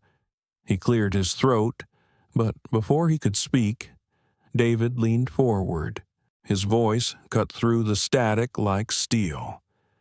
Before this begins, understand something. Tonight isn't about me. It isn't about my name or my position. Tonight is about my daughter, Maya, 16 years old, diabetic, brave enough to hold her ground in the face of prejudice and nearly killed because of it. The silence that followed was electric. Reporters scribbled furiously. A camera flash bathed Maya in harsh white light. She blinked, but didn't look away. Matthews took a breath. Atlantic Air has failed. We failed to protect a passenger. We failed to uphold dignity. And we failed to prevent bias from endangering a child's life. For that, we are profoundly sorry. The words sounded rehearsed, but the tremor in his voice betrayed sincerity. He continued, effective immediately. The flight attendant involved will be terminated. We will commission an independent audit of our policies, with findings made public, and, with Mr. Carter's partnership, we will launch the Passenger Dignity Initiative to ensure no traveler ever faces what Maya faced tonight. Reporters shouted questions all at once. When will the audit begin? Carter, do you trust this airline after what happened? Maya, how do you feel right now? David raised a hand. One at a time. A young reporter in the second row stood. Mr. Carter, do you believe this is enough, or is it too little, too late? David's eyes were steady. It's not enough. Nothing can undo what my daughter endured. But it's a start. And if this industry thinks it can return to business as usual, it will find us waiting at the door. Another reporter called out, Maya, would you like to say something? Every camera swiveled toward her. The room seemed to lean forward. David glanced at her, protective instinct flickering, but Maya placed a hand gently over his. She turned to the microphone. Her voice was soft, but clear enough to cut through the crowded room. I didn't ask for this. I just wanted to sit in my seat. I didn't want to fight anyone. But when I said no, when I refused to move, I guess that was my fight. Her words trembled slightly, but her gaze never dropped. I was scared, not because I was wrong, but because I thought no one would believe me. I thought people would look at me and think, she doesn't belong there. And for a minute, even I wondered if maybe I didn't. The silence was absolute. But then my dad reminded me, belonging isn't up for debate. Dignity isn't a seat you can take away. And tonight, strangers stood up for me, a student, a professor, passengers I'd never met. They reminded me I wasn't alone. Tears pricked her eyes, but she didn't stop. I don't want anyone else to feel like they don't belong, not on a plane, not in a classroom, not anywhere. So, if what happened to me changes something, then maybe it was worth it. For a moment, the press room wasn't filled with reporters, or flashes, or the buzz of live feeds. It was filled with something rarer reverence. Then the applause began. Not polite, not perfunctory, genuine, swelling, breaking the sterile walls with warmth. David's hand tightened over hers, pride shimmering in his eyes. Matthew sat straighter, clearly moved, his corporate mask slipping into something more human. Sophia Alvarez scribbled one line in her notebook, underlined twice. Dignity isn't a seat you can take away. The questions resumed, sharper now, aimed at Matthews. Will you resign? What about other complaints of discrimination? How do you rebuild trust? He answered carefully. But the story had shifted. The center of gravity was no longer corporate. It was Maya, a girl whose trembling voice had carried farther than polished apologies ever could. When the conference ended, reporters surged forward, cameras flashing, microphones thrust, but Maya leaned into her father, exhaustion finally pulling at her. He whispered in her ear, "You were extraordinary." Her eyelids fluttered. "I just told the truth." "And that," David said softly, is extraordinary.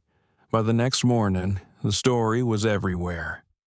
Cable news cycled it hourly. Social media burned with hashtags, "Here justice for Maya," "Here flying while black," "Here dignity in the air." Memes spread with Maya's words printed in bold white text over her photograph. "Belonging isn't up for debate. Dignity isn't a seat you can take away." Some called her a hero. Others called her spoiled. The split was sharp, raw, and entirely public. At breakfast in their hotel suite, Maya scrolled through her phone, eyes widening. "Dad, look, someone made fan art of me."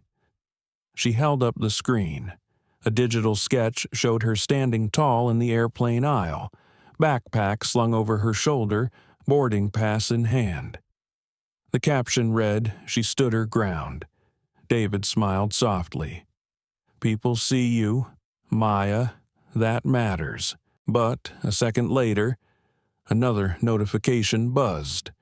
A hateful tweet, entitled "Brat," playing the race card for attention. She swallowed, lowering the phone. David caught the shift instantly. "Don't carry that, sweetheart. The louder the truth, the louder the lies. That's how the world works." "But it still hurts," she whispered. He reached across the table, resting his hand over hers. "Of course it does. That's how you know you're human. But remember, your story isn't theirs to twist." Later that day, CNN requested a live interview, then MSNBC, then a dozen podcasts. Sofia Alvarez's article hit the front page of Digital Frontiers, framing Maya as the girl who wouldn't move. It went viral within hours, praised for its clarity and empathy. At the same time, conservative commentators on late-night radio painted a different picture. This was about an overbooked flight. Nothing more.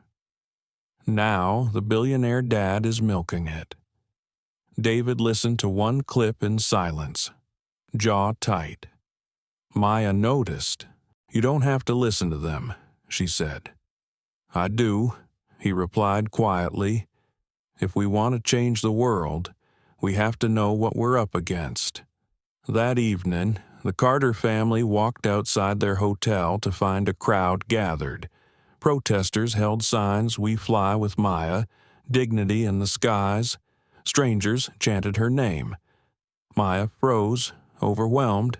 She had never been anyone's symbol before. A woman stepped forward, pushing a stroller. "My daughter's diabetic too," she said, voice trembling. "We watched you last night," she said. "Mom, she's like me." "You gave her hope?" Maya blinked rapidly, fighting tears. She knelt beside the stroller, smiling gently at the little girl. "Hi," she said softly. The girl's eyes shone. But just beyond the crowd of supporters, a smaller group of counter-protesters held up signs, "Privilege games. Stop playing victim." The chants grew hostile. Security guards tightened the perimeter. David stepped protectively in front of Maya, but she tugged his sleeve.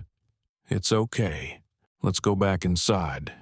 In their suite, Maya slumped onto the couch. "Dad, I don't know if I can do this. I didn't ask to be a symbol. I didn't want this fight. I just wanted to sit down." Her voice cracked, vulnerable in a way she rarely allowed. David sat beside her, the weight of years etched into his face. "I know, and you don't have to be anything you don't want to be. But Maya, sometimes history doesn't ask permission. It just hands you the mic." She looked at him, wide-eyed. "But what if I say the wrong thing?" He smiled faintly. "Then you'll learn, and you'll try again. Courage isn't never stumbling. It's standing up anyway."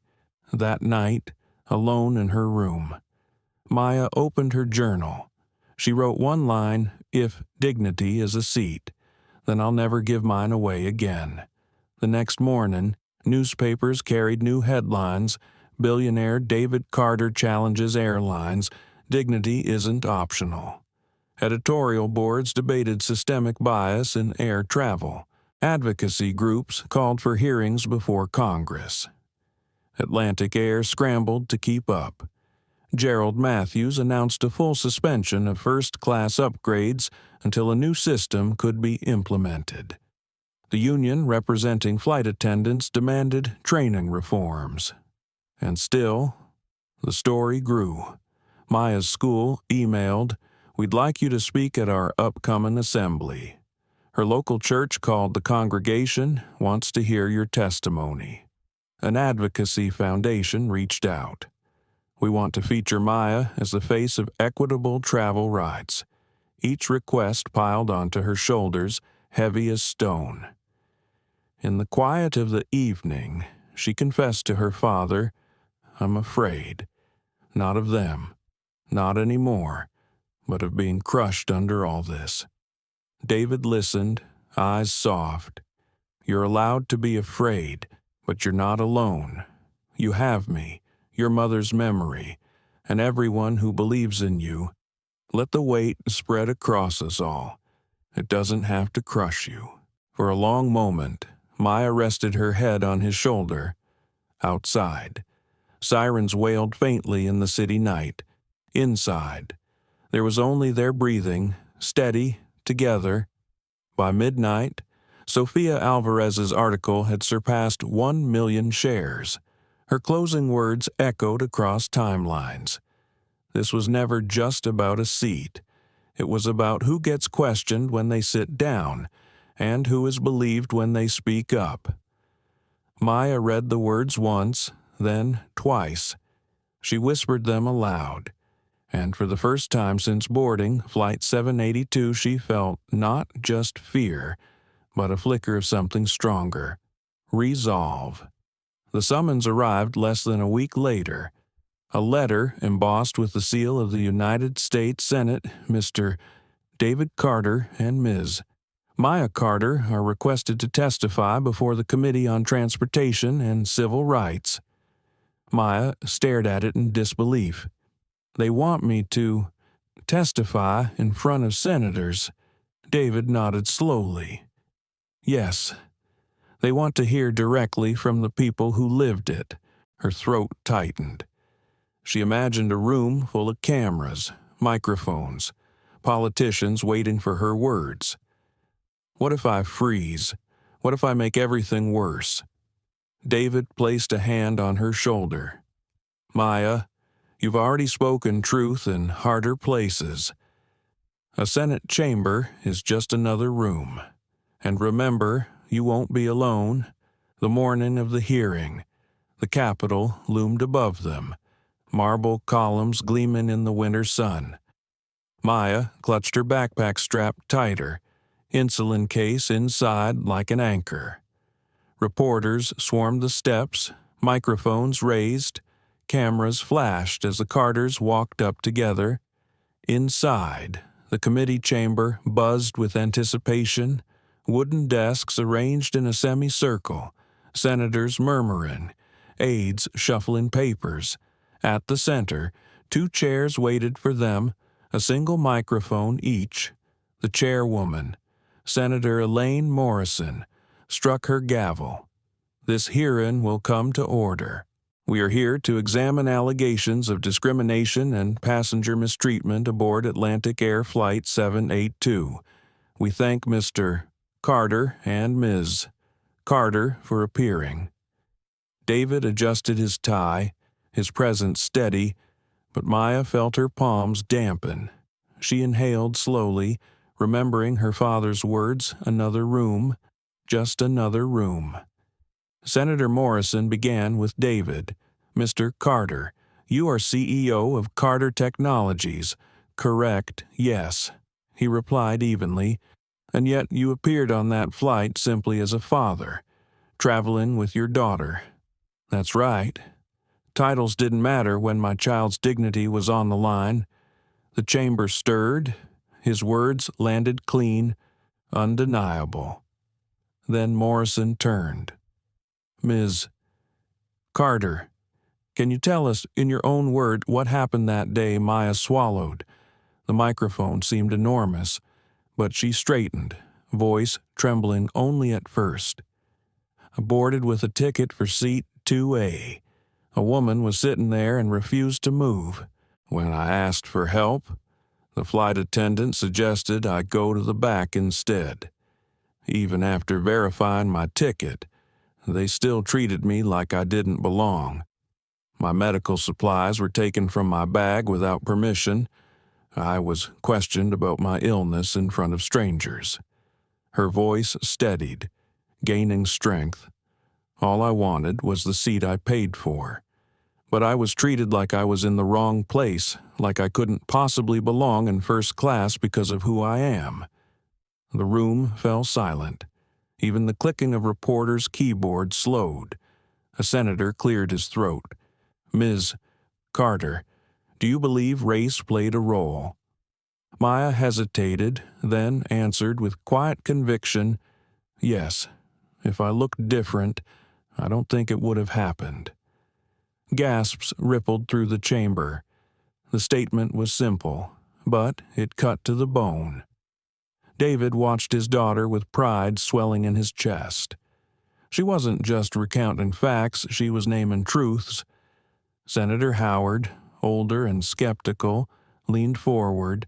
But isn't it possible this was just human error? A misunderstanding. Maya's gaze didn't flinch. When mistakes only happen to certain people, they stop being mistakes. They become patterns. The room erupted murmurs, reporters scribbling furiously. Howard leaned back, chastened. David followed, his tone measured but firm. This isn't about one flight. It's about systemic blind spots that put lives at risk. My daughter's insulin was taken. That's not a misunderstanding, that's negligence with consequences. Senator Morrison nodded solemnly. Thank you, Mr. Carter. Thank you, Ms. Carter. Your testimony is deeply important. After questions concluded, Maya exhaled shakily. She had survived. More than survived, she had spoken. As they exited, the hallway swarmed with journalists. A young reporter shouted, Maya, do you feel hopeful? She paused, considering, then answered, yes, because I believe listening is the first step toward change. That night, news broadcasts replayed her line on loop. When mistakes only happen to certain people, they stop being mistakes. They become patterns. It struck a national nerve. Commentators called it the quote of the year in their hotel room. Maya curled up on the couch, exhausted. David brought her tea. You were extraordinary, he said softly. She shook her head. I was terrified. He smiled. That's what made it extraordinary. For the first time since the flight, Maya allowed herself to believe she hadn't just endured injustice, she had turned it into testimony, into something larger than herself. The fight wasn't over, but tonight she felt a flicker of peace. 2 weeks after the Senate hearing, the ripples had turned into waves. Airlines across the country rushed to announce reforms. Atlantic Air unveiled a passenger dignity initiative pledging bias training, independent complaint review, and stricter protections for passengers with medical needs. Competitors followed suit, not wanting to be left behind in the storm of public scrutiny. David sat in his office overlooking Manhattan, scanning the morning headlines. Airlines raced to reform after Carter testimony. Another read from seat 2A to Capitol Hill. How a teen sparked change. He set the paper down, exhaling. Maya entered, still in her school uniform. She tossed her backpack onto the chair. Another article, she asked. Another dozen, he replied with a weary smile. You've become the face of something much bigger than us. She sat across from him, fidgeting with the strap of her watch. But Am I really ready for that, I mean? I'm still figuring out calculus homework. And now people think I'm some leader. David studied her carefully. Leadership doesn't ask if you're ready. It arrives uninvited. The question is only, do you answer? Her eyes softened, but doubt lingered. What if I fail them? He leaned forward. Then you fail trying. And that's enough. That weekend, they attended a community forum in Harlem. The auditorium was packed with parents, students, church leaders, and activists. A mural of black leaders, Harriet Tubman, Martin Luther King Jr. Rosa Parks covered the back wall. Maya stood at the podium, palms sweaty. She could feel the weight of history behind her.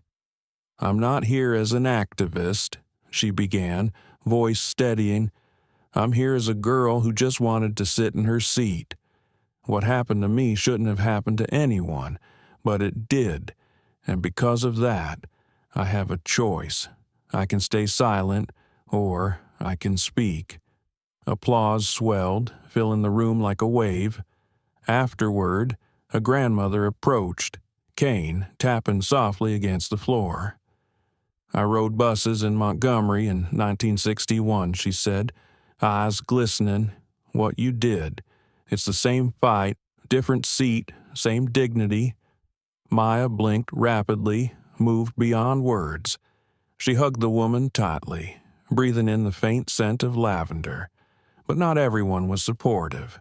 Outside, a small group of protesters held signs, "Stop weaponizing race," "Entitlement in the skies." The chant was harsh, cutting through the night air, back in the car. Maya sat in silence, staring out the window. The city lights blurred. "Dad," she said quietly, "what if they're right? What if people just think I'm privileged because of you?" David turned to her, voice firm but gentle. "Maya, your seat was yours. Your medicine was yours. Your dignity was yours. None of that came from my bank account. Don't let them rewrite what happened." She nodded slowly, though the ache lingered.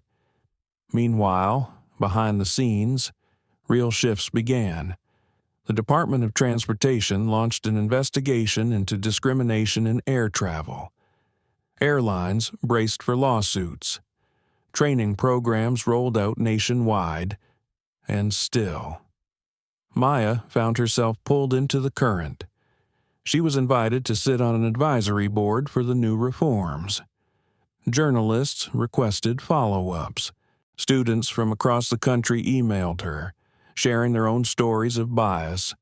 One night, overwhelmed, she curled up on her bed, laptop open to dozens of unread messages. Tears slid down her cheeks. "It's too much," she whispered to herself. David knocked softly. Entering, he sat beside her, wordless at first. Then he said, "It's okay to rest. Maya, the fight will still be there tomorrow." She leaned against him, exhausted but comforted. "I don't want to be a symbol every day. Sometimes I just want to be me, and you will be," he said. "Symbols don't last forever, but people do. Live your life. Speak when you can. Rest when you must.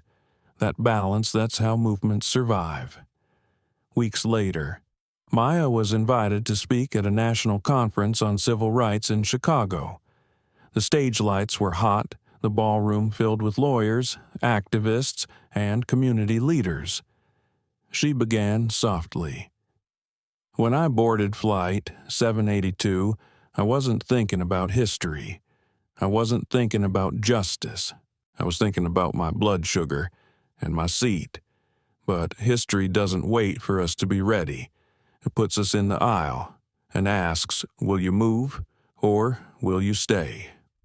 The room was silent, every ear tuned to her. She continued, "I stayed, and because I did, the world noticed. But let's be clear, it shouldn't take a billionaire's daughter for the world to notice. It shouldn't take a viral video or a Senate hearing. Dignity should be standard. Respect should be ordinary. Thunderous applause erupted. People rose to their feet, some with tears in their eyes. In that moment, Maya realized she wasn't just carrying her story anymore. She was carrying hundreds, thousands of untold stories. And though the weight was heavy, it was also shared. That night, as the city lights of Chicago glittered outside her hotel window, she whispered to herself, "I can do this." One room at a time. Spring arrived gently in New York. The chill of winter melted into warmer air, and with it, some of the heaviness that had followed Maya since that flight. She walked through Central Park one Saturday afternoon, sunlight dappling the path through the budding trees. Children laughed by the lake, chasing kites. Joggers passed with rhythmic steps. For the first time in weeks, she felt almost ordinary again. Beside her, David carried 2 cups of hot chocolate. "Doctor said you need balance," he teased. "So, here's your medicine." Maya smiled, taking the cup. "Best prescription I've ever had." They sat on a bench overlooking the water. Ducks glided across the surface, leaving soft ripples. "I've been thinking," Maya said slowly, "about everything. The plane, the hearing, the speeches. Sometimes it feels like my whole life is just that moment on repeat." David sipped his drink before answering. "Moments can define us, but they don't have to confine us." She tilted her head. "What do you mean, you'll always be the girl who refused to move?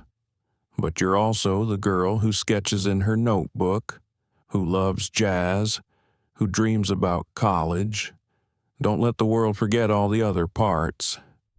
Maya let the words sink in. For months, she'd been caught between being a symbol and being herself. Maybe it didn't have to be a choice. Maybe she could be both. Later that week, she returned to school full-time. The first day back, whispers followed her down the hall. Some students stared with awe, others with curiosity. A few avoided her entirely, unsure of what to say. In history class, her teacher paused mid-lecture. "Maya," she asked gently, "would you like to share your experience with the class?" Maya hesitated, then stood. She spoke not with speeches or sound bites, but simply as herself. "What happened to me wasn't about politics. It was about being seen or not seen. And I think we all know what that feels like, in one way or another." The room fell quiet. Students nodded, some visibly moved. For the first time, Maya felt less like a headline and more like a bridge. That evening, she sat at her desk writing in her journal. The words flowed easily. "Dignity is simple. It's sitting in your seat without fear. It's being heard when you speak. It's belonging without question. If I can help remind the world of that, even a little, then maybe the wait is worth it." Weeks passed, and life began to settle. David continued his work, balancing boardrooms with fatherhood. Maya balanced advocacy with algebra, interviews with movie nights.